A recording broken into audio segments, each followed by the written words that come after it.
It's been a long time since the cries of populate or perish rang out across the land. These days, the public debate is more likely to be about restricting population growth on the grounds that our cities are full up and there's no more room for more people. Those who want to call a halt to population growth claim that our cities are overcrowded and there's too much traffic congestion on the roads. In Australia, there's been a theory that we should have very strict urban growth boundaries and that we shouldn't rezone land from its existing use. By putting on these development clamps, it was believed that this would reduce congestion in cities and reduce urban sprawl. In reality, this just didn't work.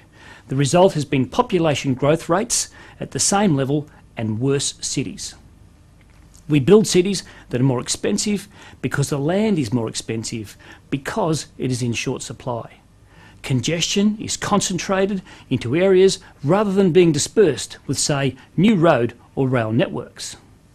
Infrastructure Australia recently called for consideration of a population policy for Australia, believing that we should set a population target. Any attempt to set targets would have to be around international migration, because this is the only variable we can manipulate. We can't mandate birth rates. International immigration is the only safety valve we can play with.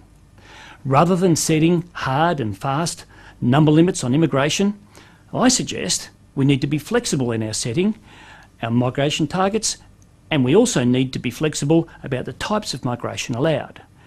And we need this so we can be responsive to economic developments and business needs.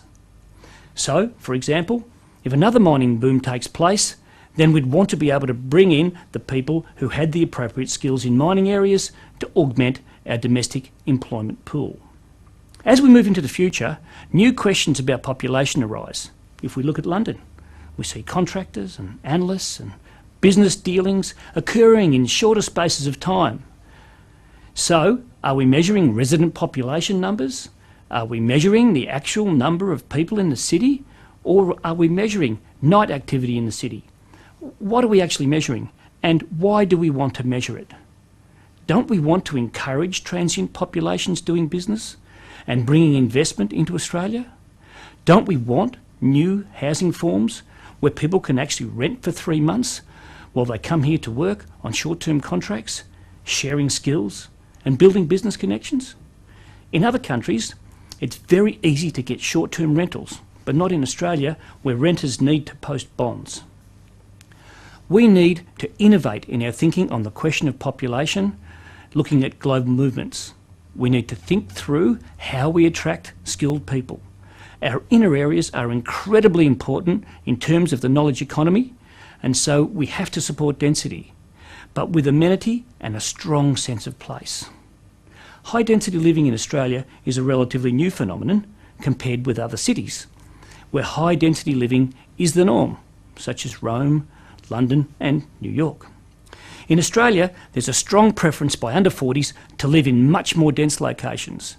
That's because technology and lifestyle drive them to seek social networks outside of the home. They choose to live outdoors, not indoors, and therefore the size and shape of apartments isn't such a big deal for them because of the opportunities for recreation offered by public spaces. And so what we're seeing is Australian culture actually shifting towards high density living. Maybe this is the sign of the future.